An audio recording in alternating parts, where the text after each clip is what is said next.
yeah, it would feel like family. I think I'm also excited about having like a guy friend that like we like play video games and like also suck each other's dick, you know? This is Glamorous and Polyamorous, A show about exploring polyamory and other forms of non-monogamy after religion. I'm Kelly Smith. And I'm Xavi Benjamin. Today we're talking about unicorn hunting. Yes. What is unicorn hunting? What is a unicorn? I know. Those are all good questions. We're going to answer them. What's a unicorn? Unicorn? Oh, you want to go with unicorn first? Yeah. So unicorn is usually a person, a third person that someone is seeking to date. But yeah. I guess we have to define all of them together, I think, maybe. Well, I mean, I thought you were going to start with the fact that a unicorn is a mythical creature because it is to a certain extent. It's a rare thing. It's a rare thing. So, and I think that that's why they call them unicorns, right? Right. They're hard to find. Because they're hard to find. Yeah. Okay. So what part did you want to define then first? Unicorn hunters, what it is. Yeah. Okay. So then go ahead. What are unicorn hunters? Unicorn hunters are usually an established couple looking for someone to join their existing relationship. Okay. And that can be, usually they're called unicorn hunters as in a derogatory form because it's, I would say, right? Because it's usually a heterosexual man and a bisexual woman looking for another bisexual woman to join the relationship. Right. But it's like they're looking for someone to join their already existing relationship. Yeah. I'm sorry. I'm acting like all surprised. Like, oh, really? That's what a unicorn hunter is. Like, I don't know. Yeah. Like, I don't see these people on Facebook join groups all the time and be like, we're looking to add a third to our relationship. Or they'll say, we want to spice up our relationship. So yeah. they are looking for that's right. someone to join their relationship. Yeah. But it can be usually either like sexual or non-sexual. They just want another person to join them and hang out with them sometimes. Yeah. It can be non-sexual. Yeah. So what are we going to get into today specifically then about unicorns and unicorn hunting? I think that it's good to talk about because a lot in the community it's looked down on because it can be seen as kind of predatory because it's like couples seeking a third person, but it's kind of like they're hunting one down. So they're going through people trying to find that one person to join their relationship, but it's called unicorn hunting because it's so hard for them to find that. Because it's like they're looking for this ideal person. It can be just a couple looking for another man or a couple looking for another woman. Or, it could be like a lesbian couple looking for a third person to join. It can be all kinds of things. It's not necessarily about gender. Yeah. So I think we're going to talk about why there are some ethical, I guess, questions that come up, right, with unicorn hunting. Yeah. And then we're also going to give some tips on maybe how you can go about this a little bit more ethically, because I think if you want to enter into a triad relationship or a throuple, that's not a bad thing. Right. At all. I just think that there are a lot of people who kind of get into it without doing a little bit more research, that could be beneficial. And so that you can create a relationship that is actually equitable between the parties that are involved. Yeah, exactly. Like, I don't think it's wrong for a couple to look for a third person. Like, that's totally cool. Yeah. And I feel like that's very common, too. There's so many people who are looking for that. But it's how you go about doing it, like how you approach it. You have to be transparent about it. Yeah, I agree. About what you're exactly looking for. Yeah. So let's get into that question of like why it's unethical to kind of be a unicorn hunter. I don't know. I have difficulty with this question again because I feel like who am I to say what is ethical for somebody else, right? Yeah. But I think that some of the, I guess, ethical questions that often come up with this are this language of we want to add a third. Mm. There are people that feel like, well, I don't want to be in addition to whatever you guys already have going on. Yeah. Shouldn't we be creating something new between us? Yeah. And I feel like that's a valid concern. Yeah, that's valid. I mean, there are people out there looking to just hook up with a couple, though. So you can find that. But I think where it's like the ethics are involved is like, is everyone okay with that? Just as long as everyone knows that that's what's happening and that's what they're looking for. Like the couple knows that, and then the person that is joining them knows that too. Well, hence the reason why I think that this is such a hotly debated topic within the polyamory community, because I think that unicorn hunting is not actually polyamory.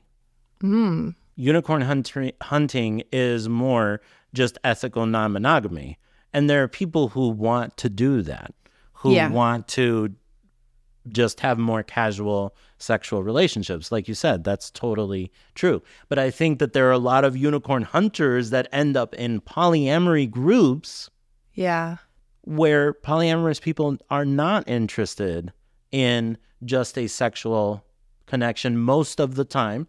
Again, not that I'm kink shaming that at all. Right? But it's just not the same thing. And I think that that's part of why we're even doing this episode, is that unicorn hunting is not really under the umbrella of polyamory, at least in my opinion.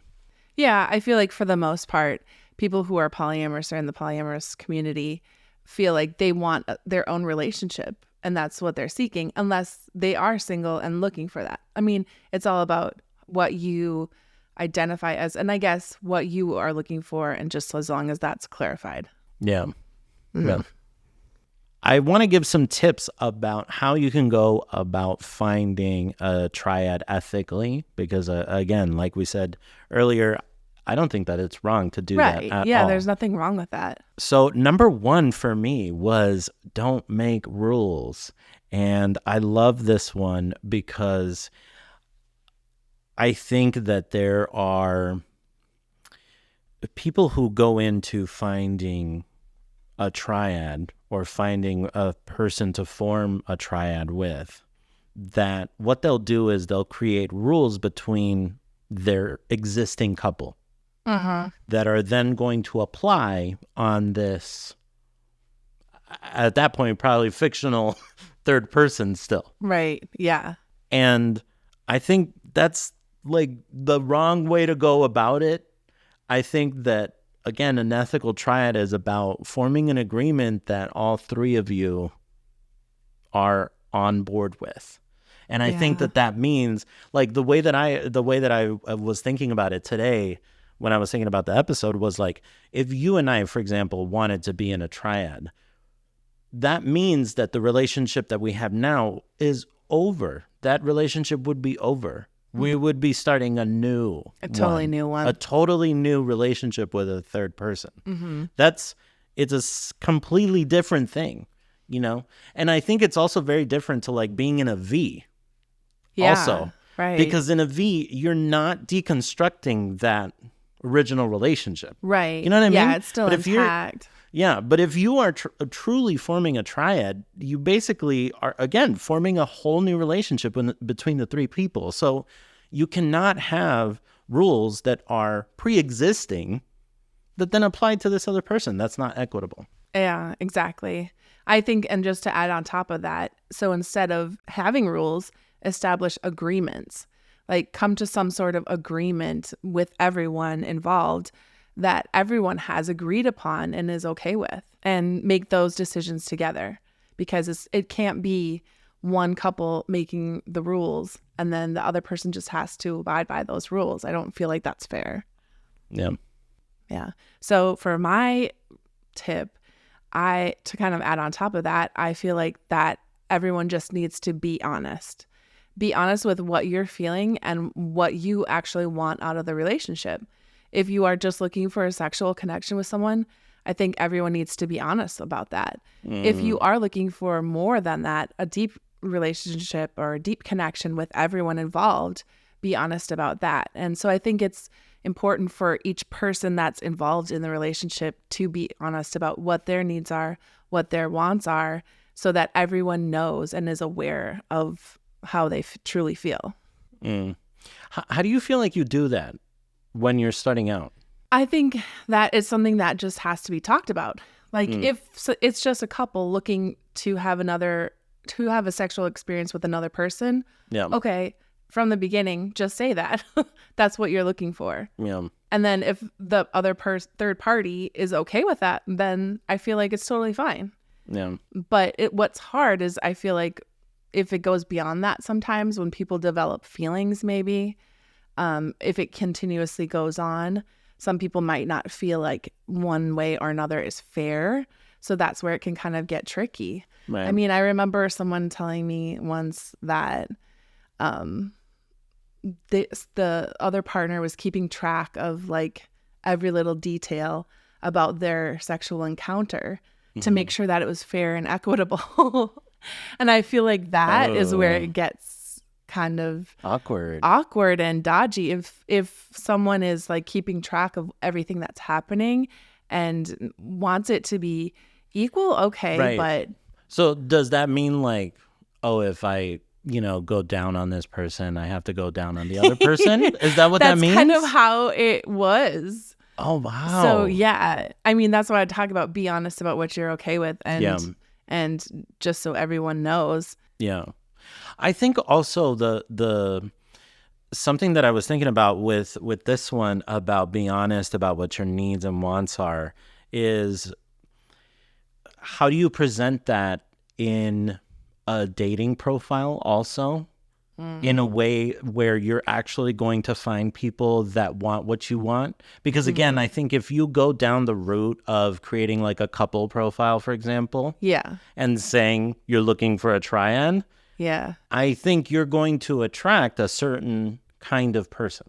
I think you're going to attract someone who might want more of a casual thing. Yeah. Whereas someone who is open to an actual triad is going to, I think, want to date more separately and let that triad form organically. Does that make sense? Yeah, totally. And I think that goes back to where you find that person and because like you said, I've seen it on Reddit, like you can look for unicorn hunters, unicorn swingers. Right, so right. you know specifically exactly what they're looking for. Right. But it's like it's where it becomes like almost predatory is where those people who are just looking for that experience go on actual polyamorous communities and be like, oh yeah, we're looking to add another person, but they're really just looking for a sexual experience. You're calling it predatory though? I don't know it. Like, I mean, I feel like I don't know how I feel about that.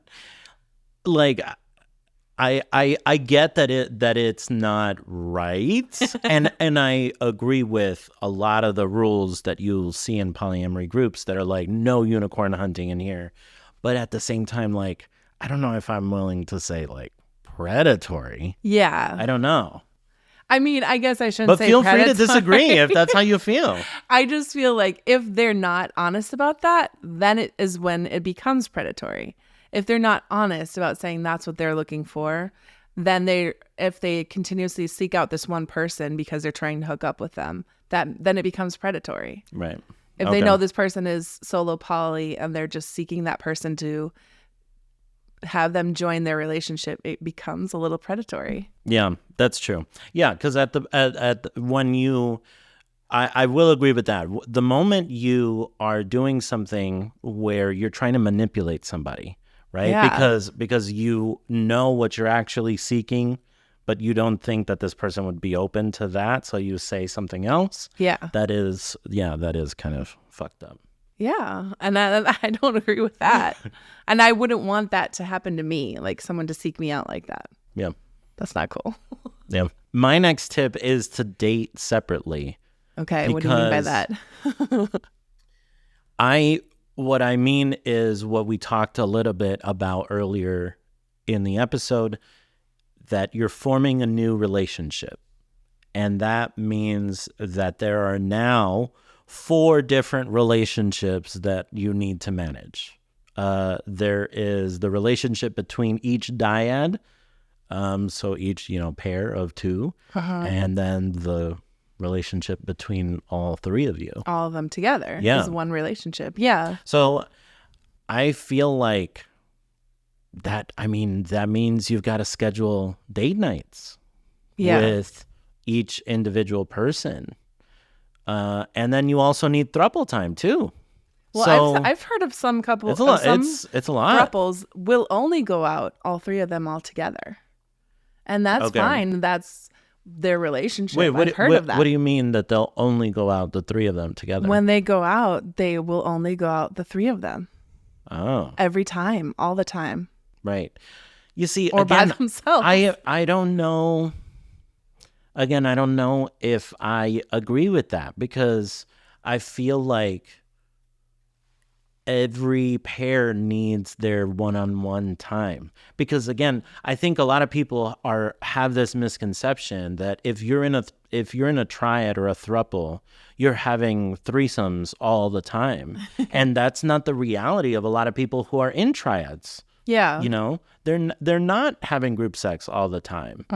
That's not the reality. And so I feel like there has to be space for those individual one-on-one connections and the throuple. That's what I'm saying. Date separately, but also spend time together. Yeah. And I can totally see that. I totally get that. So my last tip is to be patient, because it's not something that is going to happen overnight. You're not going to find the ideal person just by randomly meeting somebody.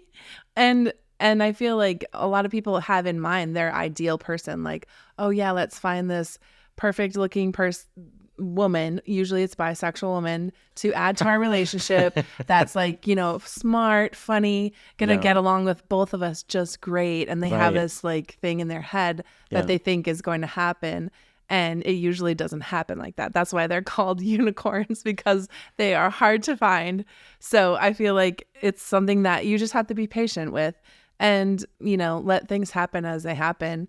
And if you are seeking certain type of experience, then be specific and look for that. And there's a ton of websites and ways to find that, I feel like.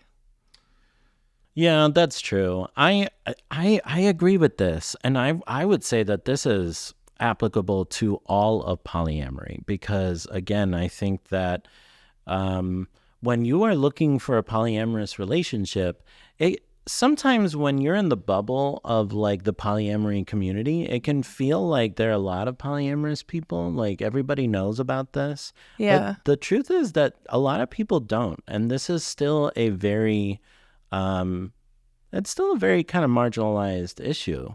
And I don't feel like there are a ton of polyamorous people out there. So it can be hard to find a relationship with somebody that it can be so hard to find a relationship with someone that gets along with you, let alone 2 people at once, so it's like, I think it does take a long time sometimes to find the right person, but that I don't think that should discourage you necessarily. I think that just means you got to put yourself out there if that's what you want. Yeah, right. Exactly. You just got to put yourself out there. But I do agree, you got to be patient. It's going to take time. So would you ever enter into that dynamic? The dynamic of a triad. Yes. I mean, I feel like no, honestly. No. Isn't that wild? Yes. Because when we first recorded this episode, I said yes. But you know what? I take it back. Because this is what I'm going to say. I think what is actually the dream is maybe a quad. Yeah, I feel like a quad is the dream for me too. Yeah. I feel like for me, a quad is maybe the dream more. Yeah. Why do you think that? Like to add more variety, more personalities, more people. It feels more homey, more family-like. You know what? Okay, so I would love to know your response to this, but at least for me, I feel like I would be excited about the fact that like it would feel like family. I think I'm also excited about having like a guy friend that like we like play video games and like also suck each other's dick, you know? So, you know, I don't know. That's it for me. What about you? I mean, I don't want to say no to something that I don't even know exists. So Yeah. I don't want to say no to I would never do it. Yeah. I feel like I don't know. Maybe I would. Yeah, that's true. If like the right situation came along, Yeah. I might be open to it. But I feel like personally I'm not seeking that out. I think ultimately for me, I would love to be in a quad as well. I feel like it's just fun, and I feel like I do like to have people around that everyone, you know, knows each other and is comfortable with each other. Right. That is fun to me. And everyone can just be like also, you know, just quiet and just hang out together. Like Right. that's ideal for me. Yeah. But I think I'm not going to say no. Yeah, that's interesting that you say that, because what that makes me think about is how, you know, I believe a lot in the law of attraction, right? That these things that you want come to you. Yeah. But sometimes the thing that you want, you repel it somehow. Right? And then there are other things that are great you never thought about that come into your life. So as you say that, it makes me think about that yeah, maybe this whole time I'm thinking like, oh my God, when I have that quad, it's going to be so amazing. Yeah. And yet maybe in, you know, my future, it's more like a, you know, pentagon or, you know, whatever it is, right? That is different, that fulfills me in a different way. Yeah. And I think that that's actually the beauty of polyamory, is just kind of being open to where connections go, Yeah. seeing what happens. It's okay. Yeah, exactly. That's what I love about it too. So I think the end thing that you can just take away from this whole episode is that it's good to be transparent and be honest about what you want, what you're looking for, with everyone involved. And what would you say your key takeaways are?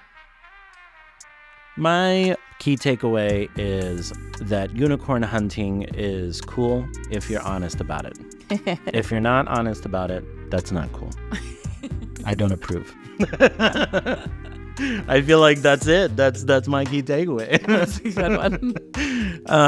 We want to thank you so much for listening to this episode of Glamorous and Polyamorous. We would love to hear from you. Have you unicorn hunted, you bitch? Have you done that? Oh, tell us in the comments or send us an email, hello@glampolyam.com. Kel, where can the people find us on the internet? You can find us on YouTube, on Instagram, Facebook, Threads, on TikTok, all at Glam Polyam. Yep, that's where you'll find us.